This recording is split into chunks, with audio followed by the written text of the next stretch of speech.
प्रिय दर्शकों, आज की कहानी एक चिड़िया की कहानी है। चिड़िया के बच्चे की कहानी है। प्रिय दर्शकों, ये कहानी आपको आपके जीवन में ढेर सारी प्रेरणाएं देने वाली है। इस कहानी के माध्यम से आप जानेंगे कि लोगों का भाग्य उदय कब होता है और कैसे होता है। लोग अक्सर गरीब क्यों रह जाते हैं, ऐसे कौन से कर्म होते हैं जिनकी वजह से लोग गरीब रह जाते हैं। प्रिय दर्शकों, आज की इस दुनिया में बहुत सारे लोग ऐसे हैं जो बहुत पैसे वाले हैं। उनके पास किसी प्रकार की कोई कमी नहीं है और वो लोग एक दूसरे की मदद भी किया करते हैं। लेकिन प्रिय दर्शकों, मदद करने का भी एक तरीका होता है। प्रिय दर्शकों, दान पुण्य करने का भी एक तरीका होता है। जो लोग दान पुण्य तो खूब करते हैं, लेकिन एक दूसरे से गा देते हैं, उनसे कह देते हैं कि मैंने फला व्यक्ति की इतनी मदद की है। प्रिय दर्शकों, जिस दान के बारे में हम एक दूसरे को बता देते हैं, उसका कोई फायदा नहीं होता है, चाहे आप पैसे वाले हो या फिर गरीब हो। प्रिय दर्शकों, दान के बारे में शास्त्रों में ऐसा कहा गया है कि यदि हम बाएं हाथ से दान करते हैं तो दाएं हाथ को पता तक नहीं लगना चाहिए, और यदि हम दाएं हाथ से दान करते हैं तो बाएं हाथ को भनक तक नहीं होनी चाहिए कि हमने दान किया है। तो प्रिय दर्शकों, हमारा किया हुआ दान सक्सेसफुल होता है और उसका लाभ भी हमको मिलता है। वीडियो शुरू करने से पहले जो लोग हमसे नए जुड़े हैं वो लोग हमारे चैनल को सब्सक्राइब करें, बेल आइकन ऑन करें, अच्छे कमेंट किया करें ताकि हर आने वाले वीडियो का नोटिफिकेशन सबसे पहले आपको मिले और आप उसका फायदा उठा सकें। शुरू करते हैं प्रिय दर्शकों आज की प्यारी सी। प्रिय दर्शकों, ये पौराणिक काल समय की बात है। एक समय एक चिड़िया का नन्हा सा बच्चा अपने परिवार से बिछुड़कर बहुत दूर चले जाता है, अपने घोंसले से बहुत दूर चले जाता है। उस चिड़िया के नन्हे बच्चे को अभी तक उड़ान भरना भी नहीं आता था। वो अच्छे से उड़ान भरना भी नहीं सीख पाया था और वो अपने घोंसले को छोड़कर दूर चले जाता है।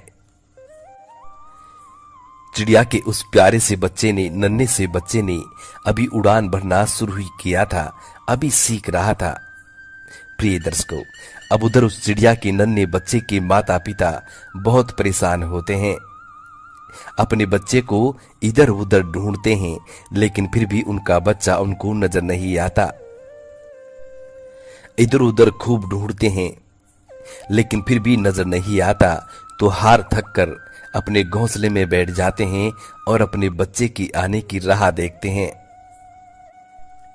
प्रिय दर्शकों, बच्चा चाहे कैसा भी हो, हर माता पिता अपने बच्चे को अपने प्राणों से भी ज्यादा प्रेम करता है, अपने प्राणों से भी ज्यादा संभाल के रखते हैं। प्रिय दर्शकों, अब चिड़ा और चिड़ी दोनों माता पिता अपने बच्चे की राह देखते हैं, भोजन पानी छोड़ देते हैं।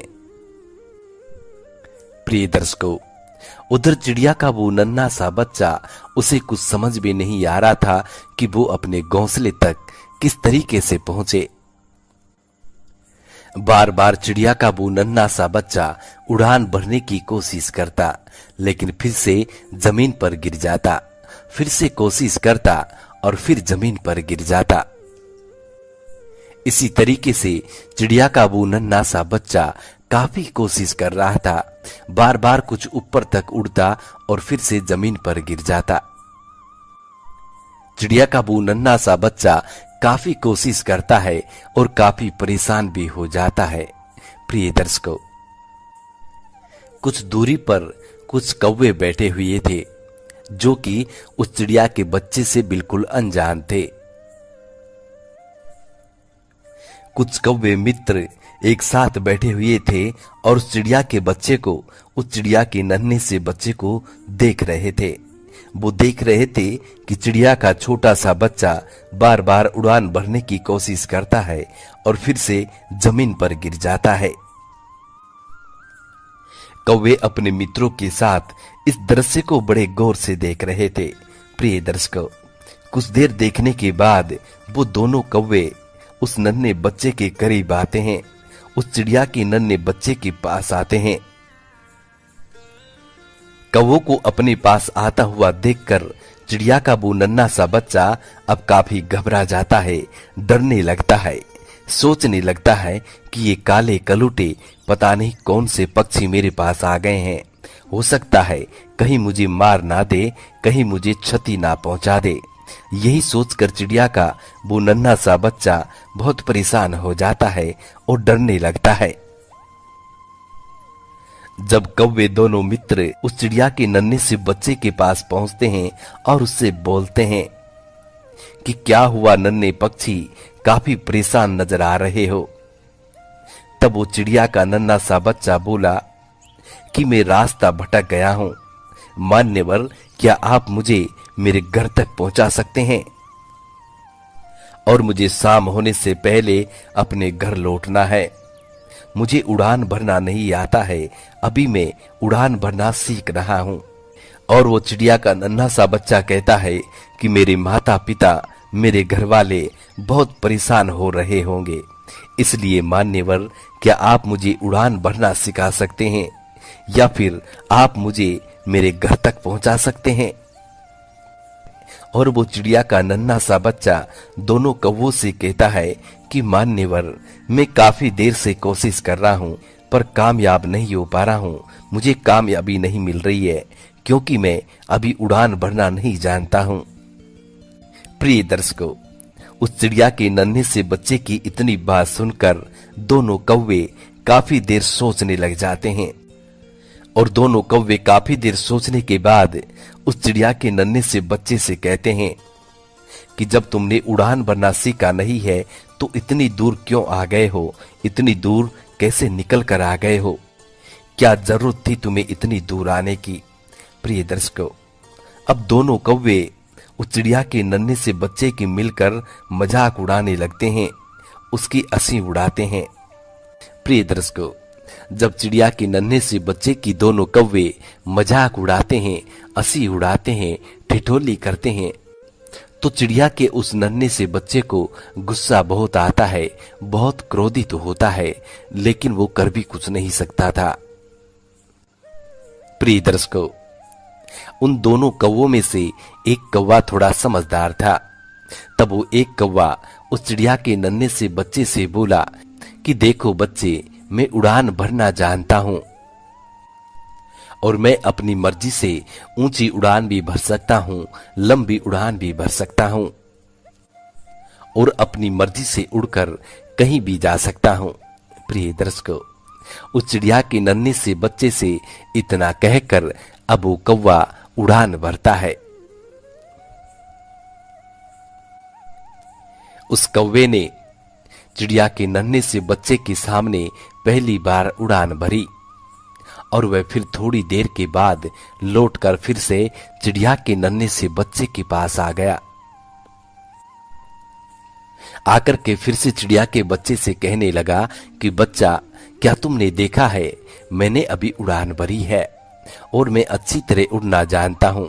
इतना कहकर फिर से उड़ान भरता है और फिर से चिड़िया के बच्चे के पास आ जाता है और फिर आकर कहता है कि हे चिड़िया के बच्चे, हे चिड़िया के मूर्ख बच्चे, देखा तुमने मैं कितनी तीव्र गति से उड़ान भर सकता हूं, और फिर से उड़ जाता। इस तरीके से वो कौवा 2, 4, 5 बार उड़ान भरता है और हर बार चिड़िया के नन्हे से बच्चे के पास आकर 2, 4 कड़वी बातें बोलता और पुनः उड़ जाता। प्रिय दर्शकों, जब वो कौवा अब आखिरी बार चिड़िया के नन्हे से बच्चे के सामने उड़ान भरता है और उड़ान भरकर वापस उस स्थान पर आता है जिस स्थान पर चिड़िया का बच्चा बैठा हुआ था, तो कौवे को अब वो चिड़िया का बच्चा नहीं मिलता है। प्रिय दर्शकों, जब चिड़िया का बच्चा उस कौवे को नहीं मिलता है तो वो कौवा अपने दूसरे मित्र से पूछने लग जाता है, कहने लगता है कि वो चिड़िया का बच्चा कहाँ गया, अभी तो मुझे उसकी और मजाक उड़ानी है।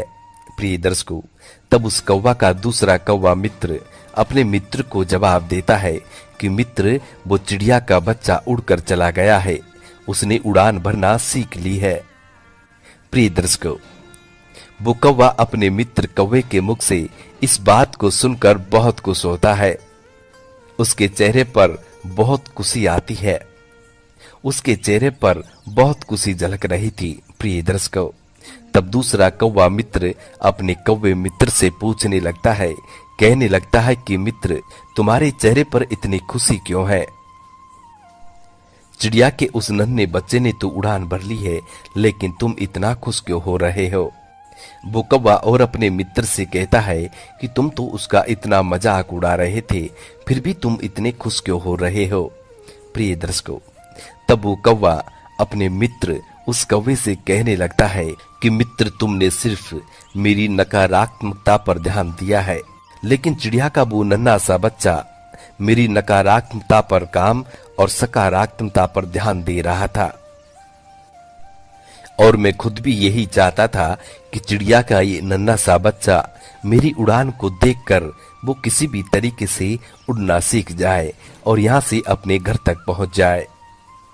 प्रिय दर्शकों, अब वो कौवा और अपने मित्र से कहता है कि इसका मतलब ये है कि उसने मेरे मजाक को अनदेखा करते हुए मेरी उड़ान भरने वाली चाल पर ज्यादा ध्यान दिया है और वह चिड़िया का बच्चा उड़ान भरने में सफल हुआ है।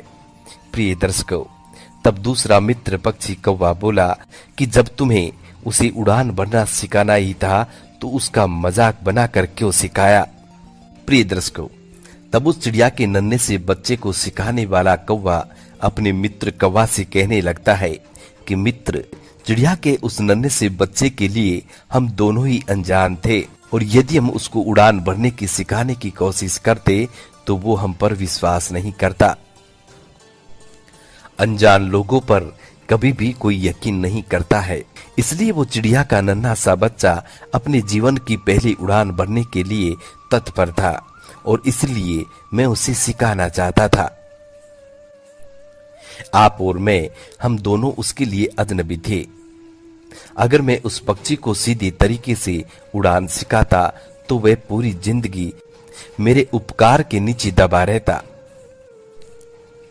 वो कौवा अपने मित्र से और कहता है कि वो चिड़िया का नन्हा सा बच्चा आगे भी अपने जीवन में ज्यादा खुद से कोशिश नहीं करता। मैंने उस चिड़िया के नन्हे से बच्चे के अंदर छिपी लगन को देखी थी। जब मैंने उसको कोशिश करते हुए देखा था तभी मैं समझ गया था कि इसे बस थोड़ी सी दिशा देने की जरूरत है। और जो मैंने अनजाने में उस चिड़िया के नन्हे से बच्चे को दी और वो अपनी मंजिल को पाने में कामयाब हुआ। अब वो पूरी जिंदगी खुद से कोशिश करता रहेगा और दूसरों से कम मदद मांगेगा, दूसरों पर कभी भी निर्भर नहीं रहेगा और इसी के साथ उस चिड़िया के नन्हे से बच्चे के अंदर आत्मविश्वास भी ज्यादा बढ़ेगा। प्रिय दर्शकों, तब वो मित्र कौवा अपने मित्र से कहने लगता है कि मित्र, तुम बहुत महान हो। जिस तरह से तुमने उस चिड़िया के नन्हे से पक्षी की, उस चिड़िया के नन्हे से बच्चे की मदद की है, वो सच्ची मदद है। संसार में यदि कोई मदद करना चाहता है तो इसी तरीके से मदद करें, ताकि यदि आप बाएं हाथ से मदद करते हैं तो दाएं हाथ को भी पता ना लगे। प्रिय दर्शकों, इस कहानी से हमको ये सीख मिलती है, यदि हम किसी की सच्ची तरीके से मदद करते हैं कि सच्ची मदद वही है जो मदद पाने वाले को ये महसूस तक ना हो कि उसकी मदद की गई है। बहुत बार लोग मदद तो करते हैं पर उसका ढिंढोरा पीटने से नहीं चूकते हैं। ऐसी मदद किस काम की? प्रिय दर्शकों, पक्षियों की ये कहानी इंसानों के लिए एक बड़ी सीख है, जो हम लोगों की मदद तो करें पर उसे जताए नहीं, जो लोगों की मदद तो करें पर उसे जताए नहीं। प्रिय दर्शकों, दूसरी सीख हमको ये भी देती है कि अपना सोया हुआ भाग्य जगाने के लिए लोगों की मदद जरूर करना चाहिए। अपनी श्रद्धा अनुसार, अपनी शक्ति अनुसार लोगों की मदद करते रहना चाहिए। दान पुण्य करने से हमारा भाग्य उदय होता है। प्रिय दर्शकों, ये कहानियां समाप्त होती है। हम उम्मीद करते हैं कि आज की ये वीडियो, आज की ये कहानी आप लोगों को बेहद पसंद आई होगी और इस कहानी से आप ढेर सारी प्रेरणाएं लेंगे। मिलते हैं प्रिय दर्शकों आने वाले नेक्स्ट वीडियो में। तब तक अपना ख्याल रखें। जी नमस्कार, धन्यवाद।